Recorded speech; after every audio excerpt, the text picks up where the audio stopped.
I think a lot of times in life, we like to talk about the journey and how hard it needs to be. And yeah, you're going to take lumps along the way. Don't get me wrong. But every destination doesn't have to be a stairwell if you can take an elevator. Why is it such a valuable tool to have composure? When the crisis happens, who are you? A lot of times we get run over because we don't have the fight in us to push back. Like, I look for that in people that I work with and that I partner with. Like, are you willing to push the wall? Every good leader that I know is phenomenally present. If your presence doesn't make a difference, your absence won't either. Mick, I'm a big fan, so super stoked about having you here today. I'm excited. Thanks for taking the time. Matt, you already know I'm a bigger fan of you than you are of me, so I'm the honored and excited one, brother. You know, one thing I wanted to talk to you about today is it seems like you really have the emotional intelligence thing down in leadership. And it seemed like even, decisions you made, I heard the story about when you were 10 years old and deciding you want to be a good leader. Did that come naturally to you then, the emotional part of it and understanding, or did it take, because it took me a long time to develop the emotional part of it, I think. My wife would say I'm still working on it. Now, I would say it became natural, but it was forced. Okay. You know the story of me at 10. So I didn't have a choice but to become emotionally aware. And at 10, I didn't know that it was called emotional intelligence. At 10, I just knew I was trying to protect my mom and my sister. That's all I knew. But I became very aware of my dad in particular, what caused a bad day for him or a bad moment for him. On the other side, what made it a good day or a good moment for him. And so I started putting pieces together.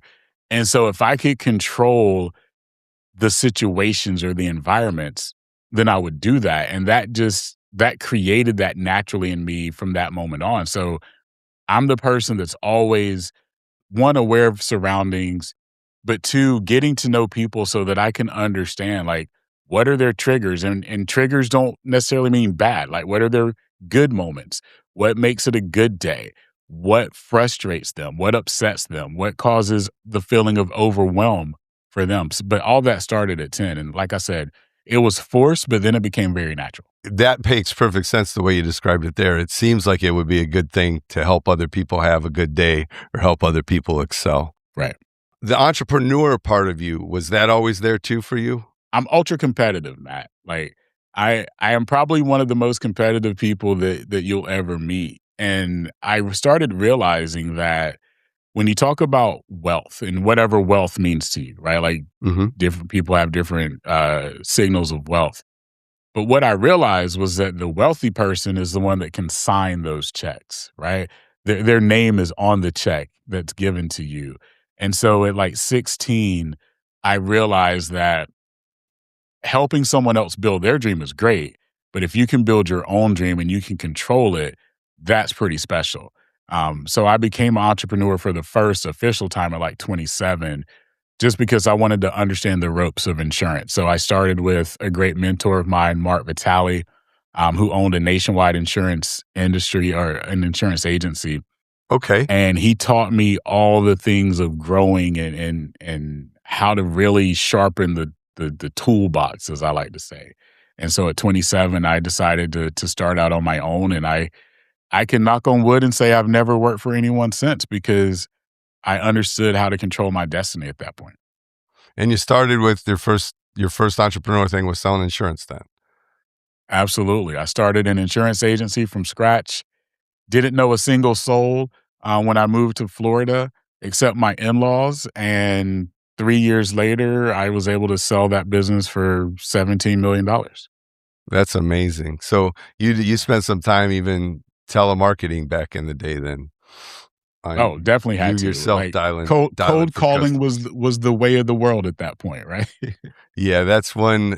I give you credit for sticking with that. That as a young person, I don't think I could have did it. I wouldn't have been that good at it, and I probably would have gave up at way too many no's. So there's a stick-to-itiveness to that that's unique, I think. I tell you what it taught me was how to get to know much faster. Yeah. Even in my personal life, I'm able to get to a no much faster, right? It's like, hey, like we don't have to beat around the bush, like yes or no, and that's what it taught me for sure. When it comes to leadership, the title of your book indicates, you don't always have an example to follow. Did mentors come to you by pure coincidence? Did you seek them out? Because I've heard you refer to quite a few mentors. So Yeah. maybe help the audience understand how did you go about finding the right mentors for you? Yeah. One, I wholeheartedly believe in mentorship. I believe in investing in myself. It's one of my pillars, right?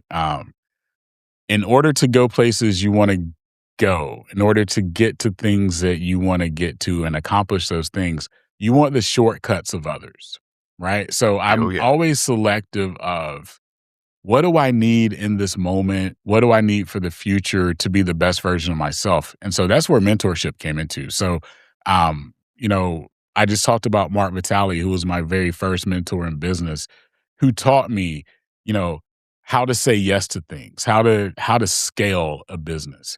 Um, and then folks like a Damon John, a Chris Voss, a Robert Irvine, I sought them out because they were doing things that I wanted to accomplish. They all had books that I read and I wanted to get deeper insights into some of the strategies in a book. Because Matt, as you know, in a book you can only write so much on certain things, right? Yeah. There's always stories behind stories that don't make it in a book. And so, my first time meeting Damon, he was speaking at an event that I was actually speaking at, and I wanted to pick his brain backstage, and I just asked him a couple of questions, and he said, "You know what? I don't know you personally, but if the things that you're saying and the way you ask these questions are true, like I want to be a part of what you're doing. I want to help you get to that next level." And that's how that relationship started. Robert Irvine, I went to a book signing that he had, and I wanted him to sign a particular page in the book that struck me. And we became best friends that moment. Like literally, Robert Irvine is my best friend in the world. He's my mentor, but my best Hmm. friend.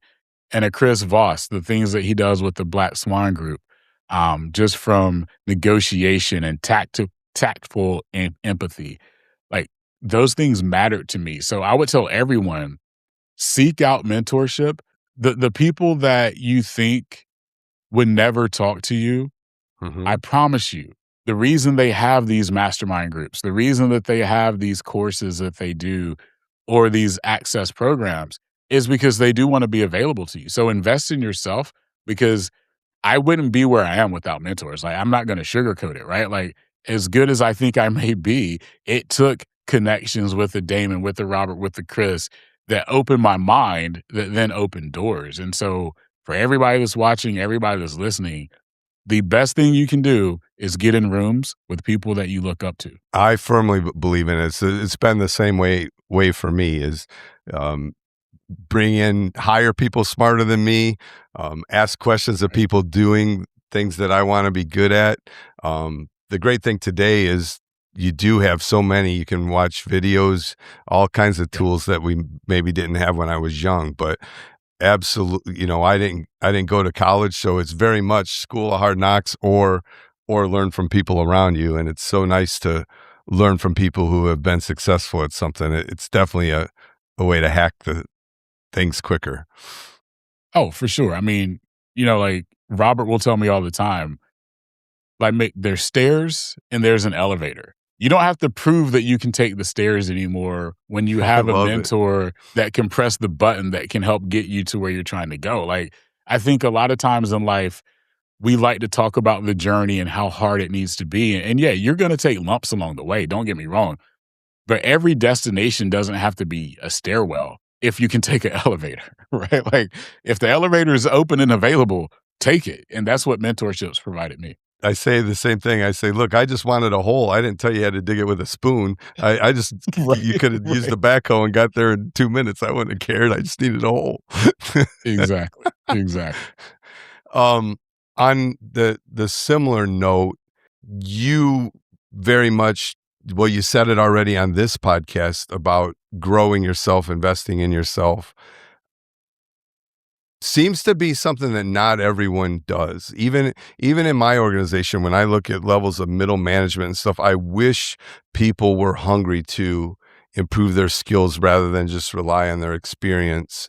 And it's not something that see a lot of. It seems to be a rare thing for people to want to invest in better themselves. Is that Yeah, your man. experience too? I see it every day, and I used to see it in my companies, and then I made a mandate about a year ago that, as AI was becoming much more prevalent, like I will never have or use AI to replace humans on my team. Will I Right. replace functions of your job that can be done easier with AI? Absolutely. But you have to embrace AI to better yourself. Like things that used to take you a week with AI can be done in a day or a couple of hours. You need to utilize AI. You need to understand and grow yourself so that you can't be replaced by someone who's willing to do that. And I think everybody that's watching or listening needs to understand like most businesses aren't actually using AI to replace you. They want you to use it to make your job functions easier. But if you're not willing to do that, Yeah. trust me, there are people that are, and those people are able to do, or the output from those people is 10x those who aren't utilizing AI. And I'm using AI as that example of investing in yourself and that continual learning. But that's where the trend is going today. I mean, you just said it, Matt, we have much more resources available to us today than we had even 5 years ago. If Yes. you're not willing to learn, to grow, to develop, to utilize these resources to get smarter, to get things done faster with better quality, then that's a decision that you're making. And a lot of times people don't realize not making a decision is actually a decision. And so you have to make the decision, the choice to say, I want to be better. I want to have better output. I want to be a person that's seen as willing to grow, willing to develop, because it stands out if you don't. And it's going to stand out much more frequently now, much harder now, more visible now if you make the decision not to invest in yourself. And you know this, Matt. Investment doesn't have to mean a monetary investment. Time, the willingness to learn outside of the work hours, the willingness to go to a Matt. And I'm sorry, Matt. I'm using you as an example, Oh, all but good. if Matt is the CEO of my company, the willingness to go to Matt and say, "Hey, Matt, I want to be better. I want to invest in myself, and this is what it's gonna take." Matt's gonna appreciate that because he didn't have to do it for me. And I think a lot of times we have to have the willingness to speak up and to show that we want to invest in ourselves too. Is it slowing down for you personally at all, or as accomplished as you are, do you find that you got a lot of it licked now, or are you still on as big of a learning journey? It Oh, seems well, hard. my I ask that because for me, it seems like I need to learn.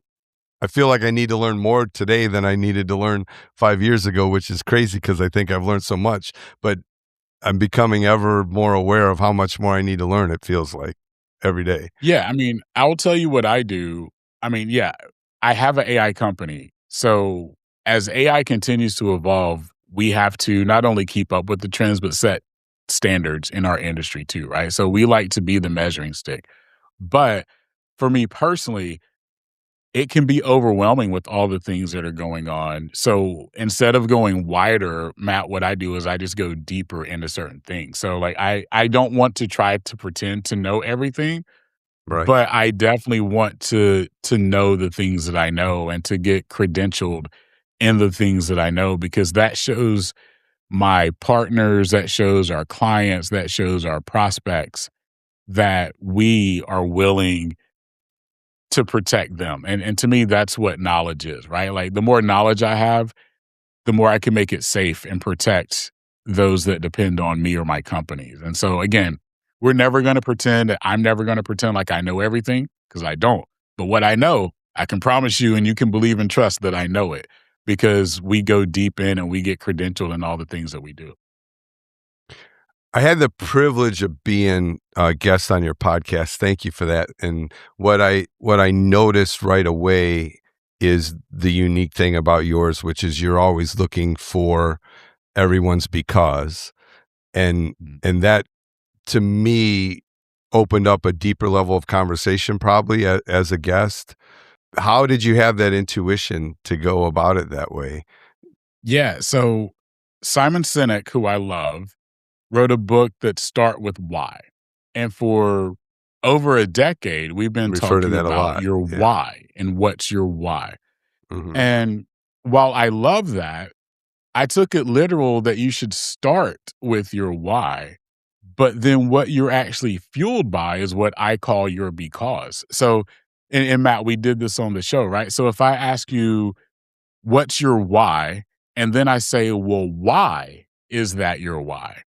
That next sentence usually starts with, well, because, and I care about what you say in that moment. Because to me, that's your true accountability. If your children are your why, what's the reason that they're your why? And it usually is something like, because I want to provide a life for them that I didn't have, or because I want to secure their future. Like, I care about that because that tells me your actual character. And to me, that helps us connect. And you're right, most people never have connected with their because, but once they do, not only does it simplify their purpose, it gives them their actual purpose. And then you start living your because instead of just focusing on what your why is. Yeah, love it.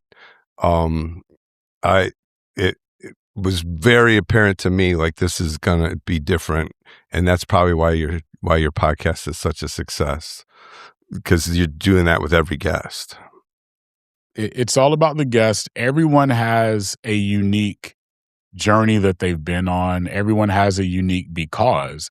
And I think the listeners and viewers like that because, as we speak about our because, that then helps me as the host go deeper into their journey and things that they've overcome. And usually what happens is your because is a reason or the fuel to help you overcome things.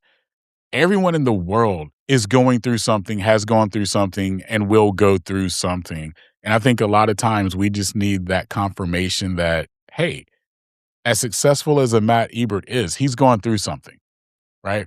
And Mhm. here's how he overcame that. And now that's going to help me overcome that too. And so that's the whole premise of why I do what I do, bro, is to help others become the best humans that they can be. What a great purpose to have. It's awesome. Yes, sir.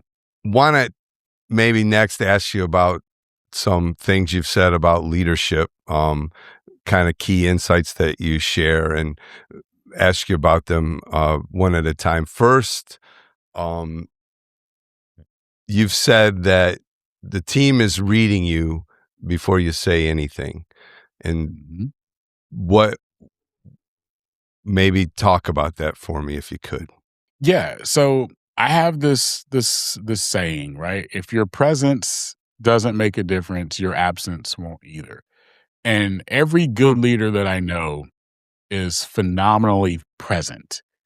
Presence doesn't mean you have to say anything at all because your team has made a decision on whether they're going to follow you or believe in you before you utter a single word, right? Like if I know Matt, right, and he genuinely knows that I know and care about him, just by showing up for Matt, I don't have to say anything. Matt knows that I'm there. Conversely, your disposition also speaks before you utter a word. So if I come into a team huddle and my facial or physical disposition is frantic or upset or whatever, that has spoken and that's created tension in that room. No matter what I'm there to talk about, tension's been created. If I can come in calm, if I can come in with positive energy and a positive outlook, right? Like I now have Mhm. set that tone and that mood. Again, regardless of what we're about to talk about. So I tell leaders all the time, you have to be present, but then you also have to focus on your disposition because you could be giving off energy that really isn't there, but now your team has felt that and no matter what you say, it's going to come across the wrong way because your disposition is spoken before you have. I noticed that especially the bigger the role gets. Like I have to bring the energy into every meeting, and it's tough sometimes because sometimes I'm going into a room to say something I've said 100 times already, and I'm not that excited about it because I feel like I'm a broken record. But it's Right. the first time that room heard it, so I got to come with it like it's brand new insights. It can be a tough thing for me, but y- you definitely the energy is felt. Oh, absolutely. I laugh all the time because, Matt, I'm a huge sports nut too. Yep. And so, especially in college sports, if we talk college football or college basketball, especially now with NIL, you have a new team almost every year, but it's that same kickoff message that you're going to give. And so, some of the older players are like, yep, I've heard this before, but that coach has to bring it the same way, tell the same stories, hit the same funny marker, the same passion or the same energy to get it going, but it's because they understand the disposition that they have, the energy that they're bringing is gonna motivate or demotivate others. Gonna jump to another one that you talk about, and that's composure. And Yeah. and you say that's a tool to use. Why is it such a valuable tool to have composure? Because composure means that I've seen it before, right? As leaders, we're gonna have challenges. We're gonna have problems. If everything were easy, the world would be full of billionaires, right? But life is hard, leading a team is hard, building a company is hard. But you have to put in the reps. You have to put in the physical and mental reps. You got to practice, you have to prepare so that in those moments of chaos, you can be the calm, you can be the composure. And so part of emotional intelligence is just that, right? Like instead of reacting like this in the snap of a moment, let me take 3 to 5 seconds. Let me take a minute.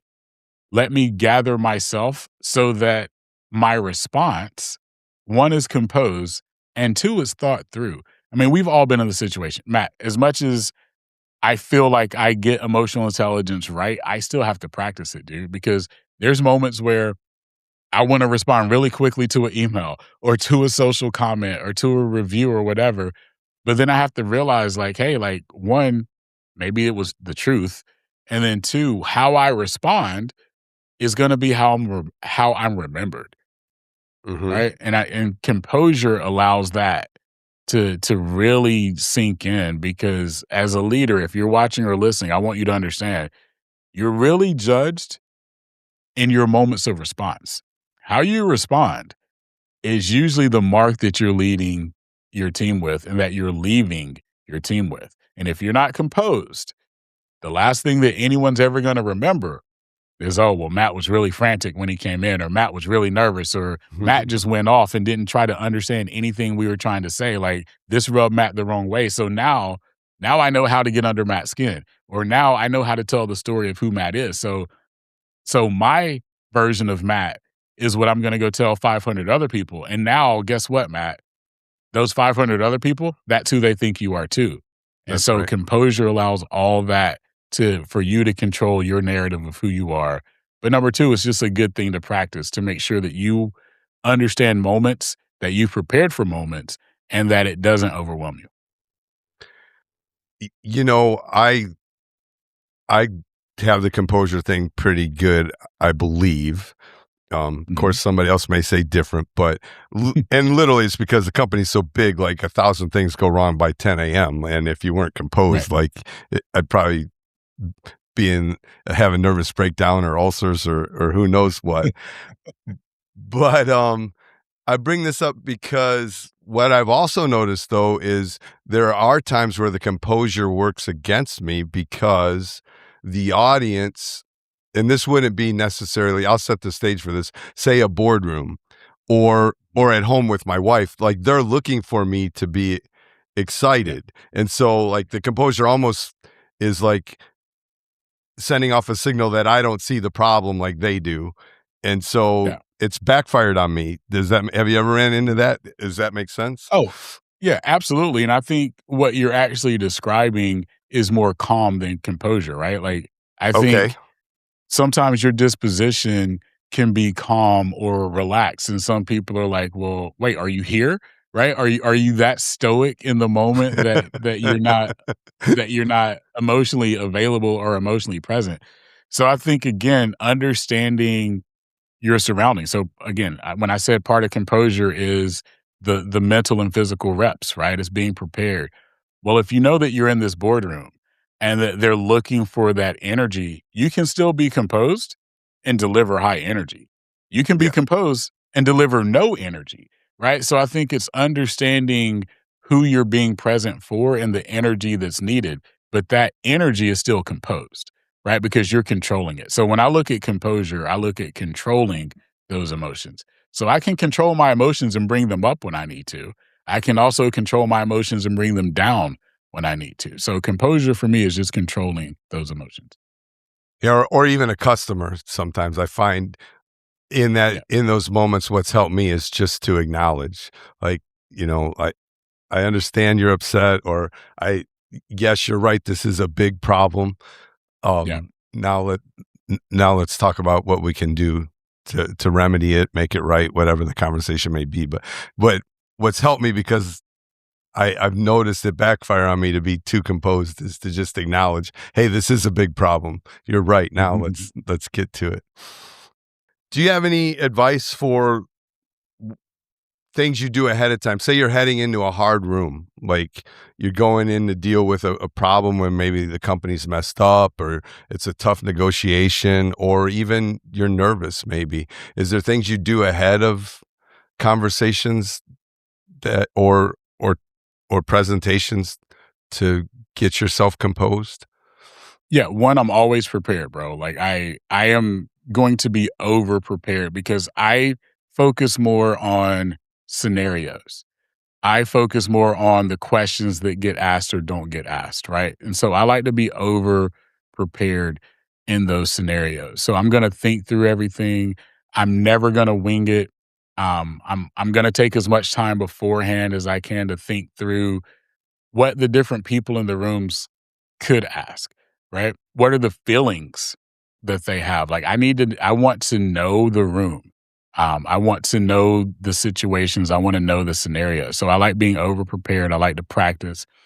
And something that I've always done, especially if we're talking presentations, I'm going to deliver the presentation 100 times before I give it the first time.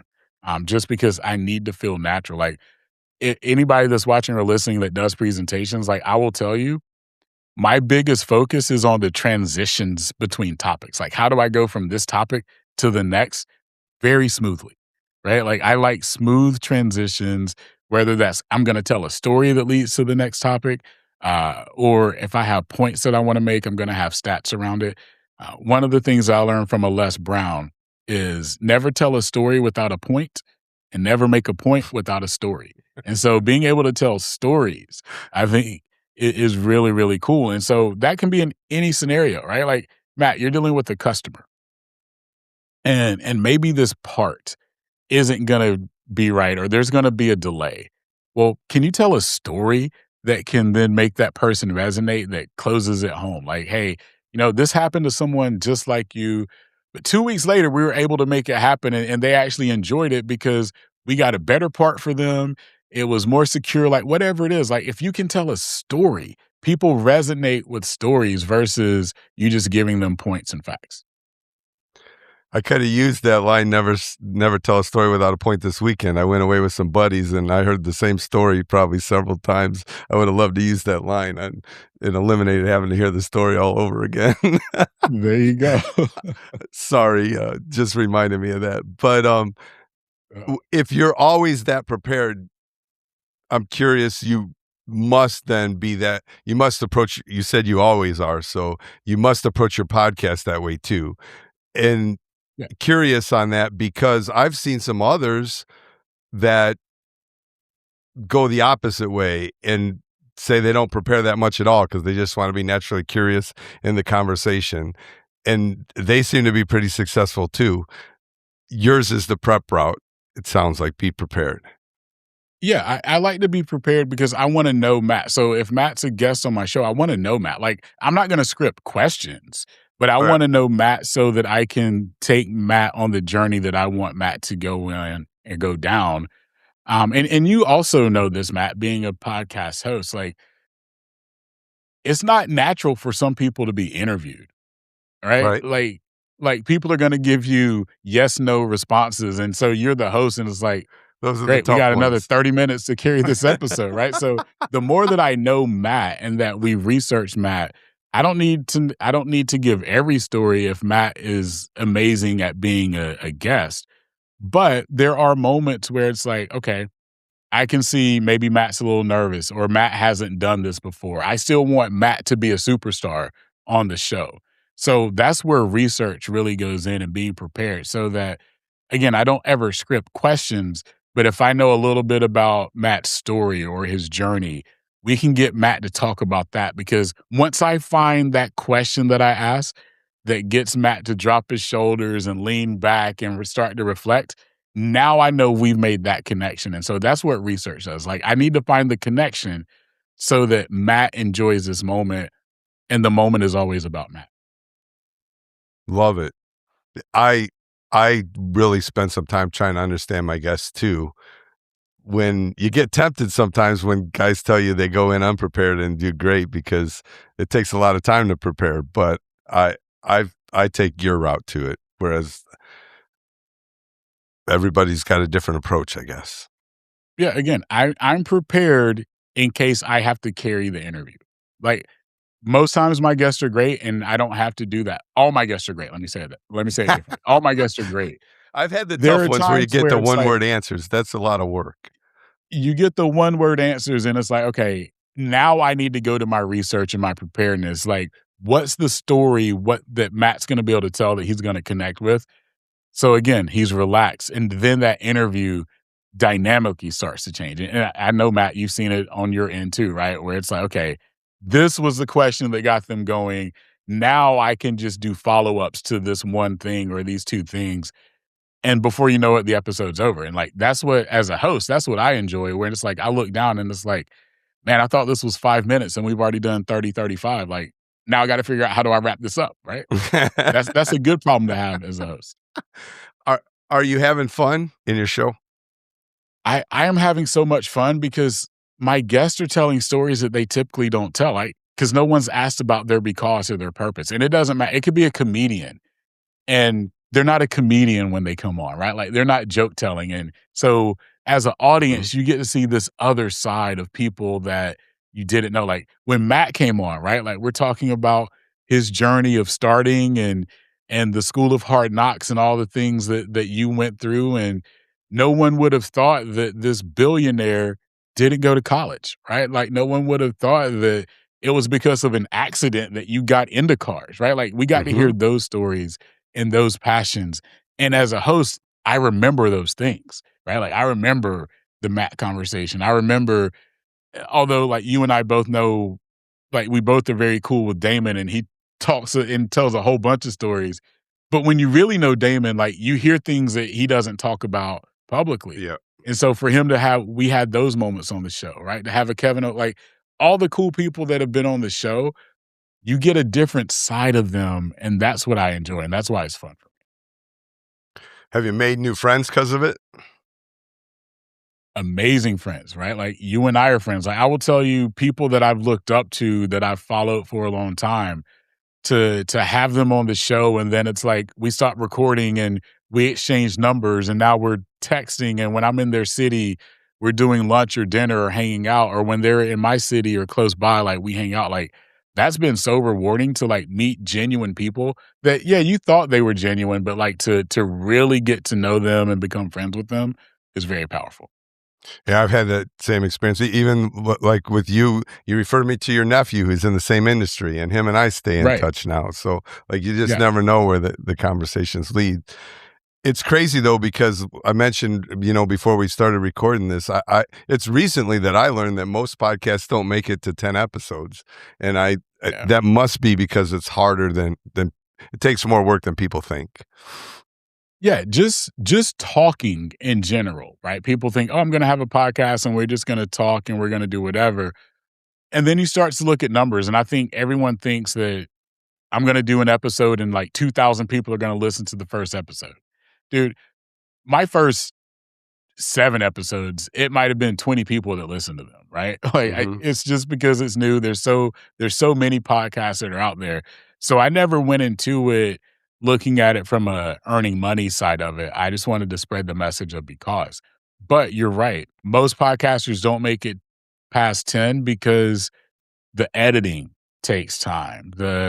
Okay, I have 5 guests that I could bring on. How do I go get another 5 guests or another 10 guests? And then when a guest has to change their schedule, like how do you handle that? And then it's like, well, podcasting isn't my full-time business and this crisis just happened at work and now I can't go record for a couple of weeks or what equipment do I need? I think all of that starts to get into people's psyche. And I tell folks that if you're starting a podcast, do it because you want to do it. Don't think about any future monetization. Don't think about how it's going to grow your business because the odds are, like Matt and I are being very honest, the odds are of it helping you grow are slim to none unless you're going to consistently put the time, energy, and effort into doing it. So if you're going to start the podcast, do it because you love it. Do it because you have a message that you want to get out and that you have guests that are already lined up. And here's another secret too, Matt. And I just had this conversation a few weeks ago. This is from Mick and Mick only, so I'm not saying that this is gospel or Bible. But if I'm you're leaning doing a forward and tuned solo in. if you're doing a solo podcast, meaning you're not going to have guests, just make that a YouTube channel because most people aren't going to want to listen to you talk about trending news or whatever each and every time you drop something because they can just go get that on social media just by scrolling the moment that things happen. So I'm a huge fan of guest or co-hosted podcasts. If you're going to have a co-host, like that's even cooler where you are talking about things. But if you're a single individual, go start a YouTube channel. You'll be much more successful having a YouTube channel or Instagram live show than an actual podcast. Don't come hate me in the comments. I'm just being honest. I'm in your camp on that one too, because even internally at work, if I do like an all hands call or something, and it's just me talking to my laptop with thousands of people out there in the company listening, like I'm like, I can't do this anymore. Getting Yeah. no feedback to anything I'm Right. saying. It's just me rambling on, and there's only so much of that I can do. Other people are pretty good at it though, but I can't do it. And people don't listen to it like you think they do if you're just a solo person. Yeah. Just being honest. Just being honest. So the difficulty of it and then people stopping shouldn't surprise me though, because that's what takes a lot of people out when things get hard. And you've talked about that again when it comes to leadership qualities. It's a mindset thing. You feel like it's a personality trait almost, right? If I heard Yeah. as far I as mean, the stick-to-itiveness or not cracking under pressure, I guess is maybe another way to say it. yeah, wholeheartedly. I think that, again, these are my words and my words only. You can tell a lot about who a person is by looking at who they have always been. And so, if you've never stuck to your guns, in business, you look at a resume, and I know, Matt, you see this, right? Like, if you've gone from shop to shop to shop, Mhm. I don't know if it's the shop versus you at that point, right? And so you can see it in resumes, you can see it in personality assessments. I always ask really good questions when I'm bringing people on, either to work for my company or if we're going to, eventually be consulting partners or whatever. We ask a lot of questions about commitment. Let's talk about commitment because Mhm. life is going to get hard. If you're working internally, we've got a great onboarding program, but I promise you, at week 3, week 5, whatever, something's going to derail this program because we had a crisis that we had to put out, and you're going to be on your own for a little bit, and I'm going to need you to figure this out. Like that's just life.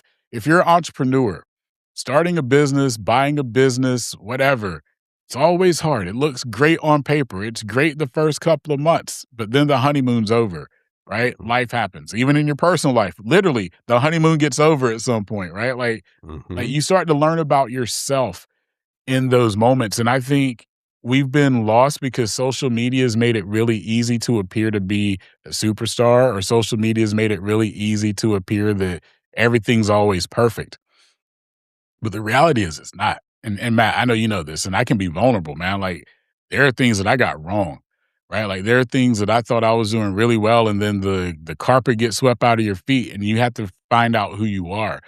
And for me, it's always been that one, commitment to see something through, Mhm. and two, when hard happens, like, you gotta push it back, right? Like, a lot of times we get run over because we don't have the fight in us to push back. Like, I look for that in people that I work with and that I partner with. Like, are you willing to push the wall? Not just, like, accept it, but are you willing to fight the wall back when it comes? And I think we've gotten out of that. And so one of the leadership traits that I look for is, are you willing to fight? Right? Like, are you really willing to dig your heels in and not move and just punch your way through it, to fight your way through it, to dig as deep as you can? Because I think, again, society's kind of made it appear that things are always going to be easy. And I, again, these are my words and my words only. We like to complain our way out of situations than fighting our way out of situations, right? Like, Yeah. my grandfather used to tell me, I'm the oldest grandchild, the oldest grandson of 26, right? Okay. And so he used to tell Big me, and family. in the summers, I'm sorry, what'd you say? Big family. Huge That's a family, lot of cousins. absolutely. And that's just on one side of the family. And every summer, right, like, all of our parents would take us to our grandparents' house, right? Because you're not paying for daycare, right? Like, school's out, everybody's going to the grandparents, and that's what we did all summer. And being the oldest grandson, my grandfather would say, "So, Mickey, here's what's gonna happen. The baby's gonna cry to the person that's older than them, and they're gonna cry, and then they're gonna cry, and it's gonna keep crying all its way up till it gets to you. And you're gonna have a decision to make. You can cry up to your grandmother, and then she's gonna come to me, or you can solve it yourself." Right? He And was so I solving took his that problems very for the serious. summer early. Right, right. But what he was saying was, don't be the complaining person if you can figure it out. Because when you come to me and all you're doing is complaining and you don't have the solve for it or the fix for it, and I have to solve it, then I'm just gonna tell people to come to me, and then nobody's gonna like it. And so, same thing in the business world, right? Like, we get the complaints. I tell my team this all the time. The biggest mistake that you can make is not making a decision, and I have to make it for you. Mhm. We can fix anything, right? Like, we might not like how we have to fix it, but we can fix anything. I would much rather have to fix a decision that you made because you made the decision, because all the hard stuff was actually done in the decision that you made. Fixing a mistake is really easy. Matt, you know this, right? Like, We all fixing a do it all mistake the might have time. to be an apology. Fixing a mistake might have to be, all right, we'll eat this cost.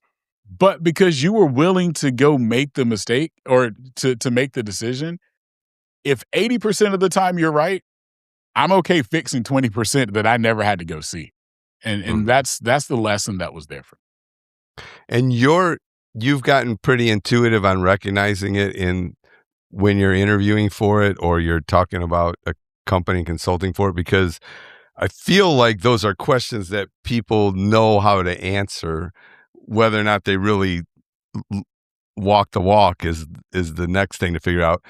I think in the conversation, but in the pre-hiring process now, in the interview stage, I mean, we've always done assessments, but because of AI now, like, we've created our own because Mhm. it can be tailored to us. And because of AI, instead of that, on a scale of 1 to 5, how likely or unlikely are you to do something? We ask open-ended questions that you have to, like, type a response into. And now AI can tell us everything and analyze the reports. So we do more open-ended questions than on a scale of 1 to 10 or A, B, C, D, what would you do? Like, we're gonna give you a scenario and you're gonna tell us what you would do. We're not gonna give you options to choose from. You're gonna tell us what you do. And, like, that's been a game changer for us for sure. I think one other thing that I wanted to talk about, because again, the emotional intelligence part is something that you appear to me to be pretty good at. You've actually outlined it and speak about for lack of a better way of saying it, 5 components of it.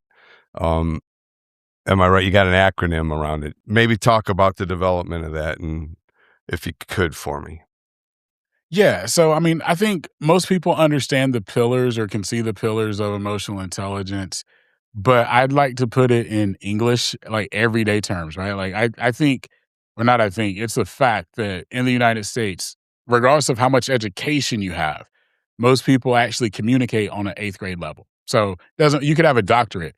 The average human is going to communicate on an eighth grade level. And Okay. so, I wanted to create a way that people could understand emotional intelligence so that they could actually remember it and put it in place. So the equipped assessment that we have is just your emotional intelligence under intense pressure. So from a leadership perspective, Mhm. what I care about the most is how you're going to respond under intense pressure because that's going to tell me again how you solve problems, how you think, are you really going to put these pillars into play because it's real easy when there's no pressure to be emotionally intelligent, right? Like that's society. That has nothing to do with leadership.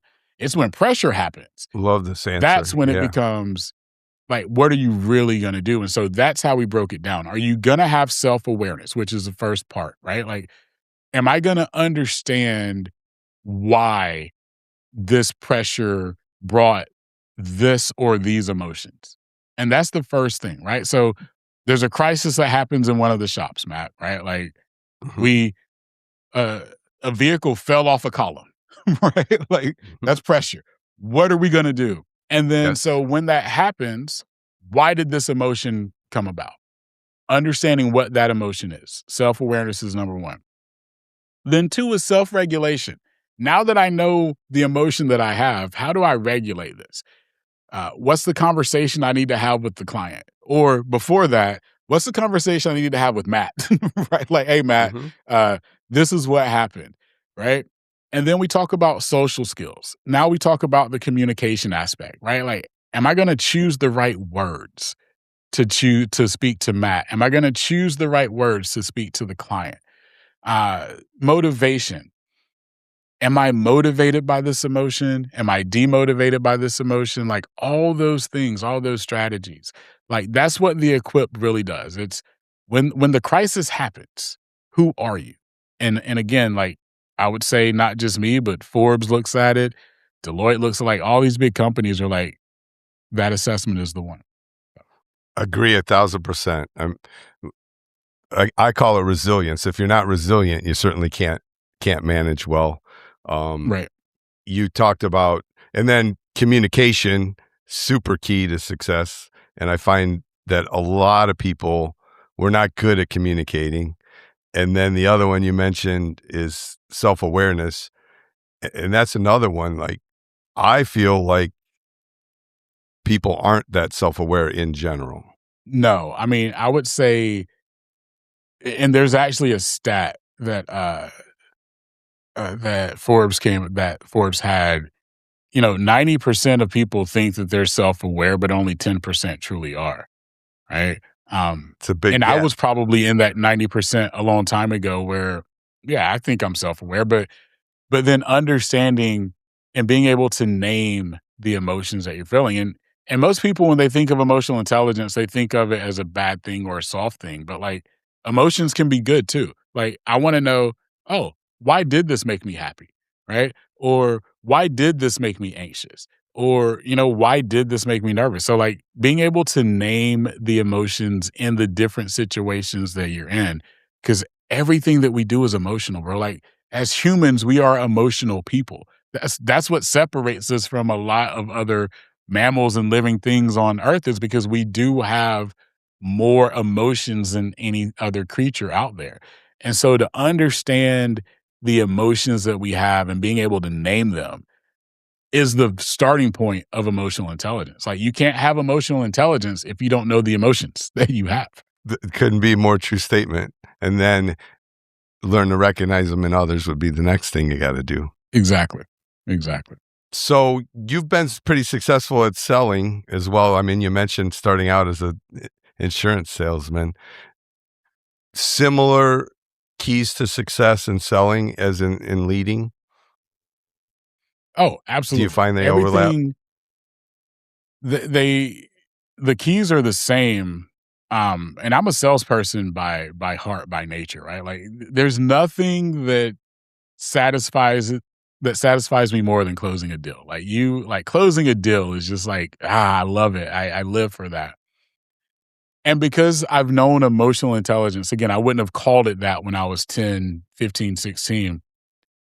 But selling is emotional too. Buying is emotions, right?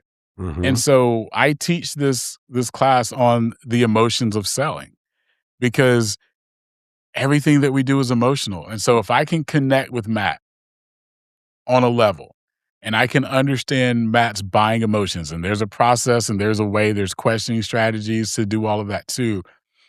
I'm going to know within 15 minutes if I've got Matt closed or not. Right. I know that and I believe in that. And like I said, I teach that. It's not gimmicky or anything, but I'm trying to get to a no quickly as we can. Right. Like in the analogy I use, Matt, right? Like you're going out on a date or you presume that you want to go out on a date. Wouldn't you rather get the no early than right before the check comes for that dinner? Like I want to get to a no much faster. And so that's part of emotions, right? Like I want to make it real easy for Matt to tell me no. I want to make it known up front. Matt, regardless of what happens, we're going to have a good time. We're going to have a great meeting. At the end of this meeting, we're going to decide to move forward to the next steps or not. But Matt, it is totally fine if you aren't comfortable moving forward. I want to make Matt very comfortable telling me no. I want to make it easy for Matt to tell me no. As a matter of fact, I would rather Matt tell me no than to tell me yes. And I want Matt to feel that. And that's the emotion of selling right there. Appreciate it. It's been a valuable conversation, I think, Mick. So appreciate you sharing some of the things you've learned and some of the things you teach. Maybe more of a fun question for you, because I get this one and I haven't been able to answer it. So sorry for not giving you this ahead of time, but curious what you'll say. A dream guest. Who would be your dream guest on your podcast? Oh, Michael Jordan all day long. That's the easiest answer I'll ever get. I'm a Tar Heel. I'm a UNC guy. Love it. My dream guest would be MJ. See, I never wanted to come out, and I never thought about it enough to say it, but I'd love to interview MJ too, but I feel there's so many others that I'd love to interview. But the good thing about it is I know where you stand then of course, from Chicago, watched the Bulls in the 90s religiously, right? So I know where you fall on the MJ versus LeBron debate, so that's good to hear. Now, there you go. Now Enough your said. nephew, who you introduced me to, I think he thinks differently, but that's all right. It's all right. It's like it's crazy. I know we're wrapping up, but like people think that if you choose Jordan that you hate LeBron. Like it's not that at all. Like, Right. I love LeBron too. My GOAT is going to be MJ. I think LeBron has done phenomenal things and could Yeah, you didn't be say he the sucked, best right? You all-around just said he basketball player wasn't. that's ever been. But Jordan is the GOAT. Love it. So we close this. Well, before I ask the closing question, for those that don't know you, how can they get in touch with you? How can they follow you, look you up? Instagram at Mick Unplugged. That's going to be the easiest place. LinkedIn, Mick Hunt, Mick Hunt Official, the website. But interact with me. I'm engaging. I interact back. I love all the people. Appreciate it. And then we always close. We're all about championing people here. And so before you go, who's one person you would like to champion in your life and why? That's a great question. So I'm going to keep it simple because this is actually what I do. Like I champion my younger brother, Jeremiah, because we talk about how to be a good leader when you've never had one. My dad left the family when Jeremiah was born. And so like to Jeremiah, I'm big brother, I'm best friend, I'm also father figure. And so for me, championing him is so that he gets all the things that he was supposed to get and supposed to be in life. So it's an easy choice for me to champion him. Awesome. Thanks so much, Mick. I really enjoyed this. I appreciate you, brother.